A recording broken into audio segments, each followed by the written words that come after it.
Eder. Mech. Pallister. È ottobre 2025 e Trieste ha ancora un conto in sospeso con la collina di San Giovanni. In superficie è rimasto poco, un nastro scolorito, un ti voglio bene Lilli ormai a letterine penzolanti, un lumino alla base di un albero, roba che il tempo divora come i giornali del giorno dopo. Ma sotto quella pelle verde pulsa altro. Pozzi profondi più di 10 metri, cunicoli dell'acquedotto teresiano, camere di raccordo, una stanza con grandi vetrate chiusa come un acquario d'aria secca. Non è sulle mappe, non sta nei rilievi. Qualcuno l'ha chiamata edificio fantasma. Io stasera la chiamo scena possibile.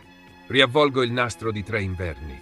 Il corpo non viene scoperto dove l'immaginario televisivo l'ha inchiodato, non nella radura comoda per i sopralluoghi. Il punto vero è un anfratto rettangolare, al termine della rete metallica verde che separa il sentiero dalla scarpata. Liliana è riversa sul fianco, infilata in cantuccio di rovi e sterpaglie. Poi la spostano di alcuni metri per lavorare meglio. A ridosso della rete qualcuno ha fissato con fil di ferro i resti di un fiore o di una piantina. Un segno che dice qui, non lì vicino, proprio qui.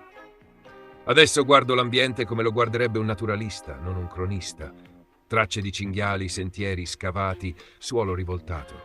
In un posto così, un corpo avvolto in sacchi neri non resta intatto 3 settimane. La natura non firma patteggiamenti. Se non l'ha toccato, significa che per buona parte di quel tempo la natura non ci ha avuto a che fare. E qui arrivano loro, gli speleologi. Aprono chiusini, scendono scale, ripuliscono bocche di galleria dimenticate. Fotografie e post scandiscono un lavoro meticoloso, viene sostituita la botola, compare una lastra nuova di zecca con l'emblema dell'acquedotto teresiano, a fianco un imbocco in cui la torcia sprofonda e l'aria cambia odore. E poi c'è quel varco tra i cespugli, nei pressi della chiesa, che affaccia su un locale non schedato. Dall'apertura si intravede una scala, una stanza con grandi vetrate, un pozzetto con valvola di manovra, pareti asciutte, microclima stabile, niente animali, un frigorifero naturale, sotto un roseto. Spostiamo il punto di vista dello spettatore. Immaginate che il bosco non sia la scena del delitto, ma il sipario. Dietro il reticolo di cunicoli offre esattamente ciò che un occultatore cerca: buio, controllo, tempo. Non sto dicendo che sia andata così, sto dicendo che così può andare. Primo, le modalità dei sacchi, capo e corpo, parlano di confezionamento deliberato, non di gesto impulsivo nel verde. Secondo, l'anfratto in cui Liliana viene deposta è stretto, di precisione, come se il corpo fosse stato introdotto già preparato e incastrato lì, non trascinato caoticamente. Terzo, a pochi metri, oggi sappiamo che esistono accessi verticali e un locale chiuso e vetrato non riportato nelle mappe comunemente usate. È la combinazione che mancava, un dove intermedio coerente con l'assenza di predazione e con lo stato del corpo al ritrovamento. La timeline messa in fila senza trucchi regge così: morte altrove, deposito temporaneo in ambiente protetto, asciutto e schermato, una stanza tecnica, una camera di raccordo, quel locale sotto il roseto, trasferimento finale nell'anfratto tra rete e scarpata poco prima del 5 gennaio.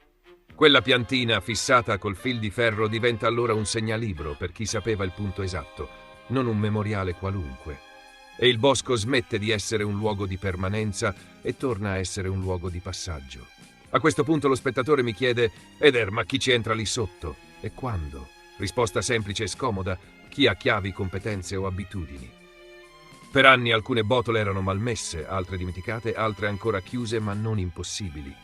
La recente sostituzione dei chiusini, con stemmi, viti nuove, camere pulite, ci dice che il sistema è stato riattrezzato e conteggiato. Il che, tradotto in lingua investigativa, significa che oggi esistono registri, ditte, date, numeri di intervento, fotografie tecniche. Incrociare quel calendario con le 3 settimane cruciali non è folklore, è metodo. Mi fermo davanti alla rete verde, nel punto in cui termina. Qui la vegetazione ha il respiro corto. Se ti chini vedi ancora il cavo d'erba che piega verso il basso, come se qualcuno ci avesse lavorato. È il posto peggiore per un suicidio e il migliore per una deposizione. Defilato agli sguardi, coperto dall'intreccio dei rami, subito oltre una barriera artificiale. Il bosco fa da imbuto, i rovi da cornice, la rete da quinte. In teatro la chiamano scenografia. In cronaca nera, scelta. La città sopra continua la sua vita. Quella sotto intanto si fa vedere a scatti. Funghi metallici di aerazione, porte saldate coperte di edera, loghi incisi su lastre nuove, scale che scompaiono nei 10 metri del sottosuolo. L'edificio fantasma non è un maniero di romanzo, è un locale tecnico con vetrate, valvole biate, una stanza in cui la pioggia non entra e gli animali non arrivano. È abbastanza per risolvere un caso? No. È abbastanza per dire che il bosco da solo non spiega 3 settimane? Sì. Allora facciamola questa cosa semplice e difficile. Chiediamo carte e chiavi. Chi ha sostituito quella botola e quando? Chi ha aperto quell'accesso e per quanto? Chi ha il disegno aggiornato del reticolo e perché quella stanza non appare nelle planimetrie di Comodo? Chi, tra dicembre e inizio gennaio, ha lavorato in zona, ditte, tecnici, volontari, operatori? Triangoliamo con celle telefoniche, badge, PEC di autorizzazione, registri di cantiere. Non è caccia alle streghe, è logistica. Perché se il corpo è passato di lì, lì ha lasciato orari, passi, aria smossa. Trieste è abituata a convivere con le sue viscere. Questo caso ci obbliga a scendere un piano più giù. Non è spettacolo, è realtà. Il bosco non è un oracolo, è un paravento. E dietro il paravento, sotto un roseto, c'è una stanza che non compare nelle mappe e che oggi, più di ieri, chiede di essere guardata con la luce piena delle domande giuste. Finché non lo faremo, continueremo a parlare del nastro sbiadito. Appena lo faremo, forse scopriremo che la collina ha conservato più di quanto pensiamo. E allora, solo allora, potremo togliere quel lumino non per dimenticare, ma perché la verità avrà smesso di nascondersi nel sottosuolo.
Ehi, non dimenticare di iscriverti a questo canale.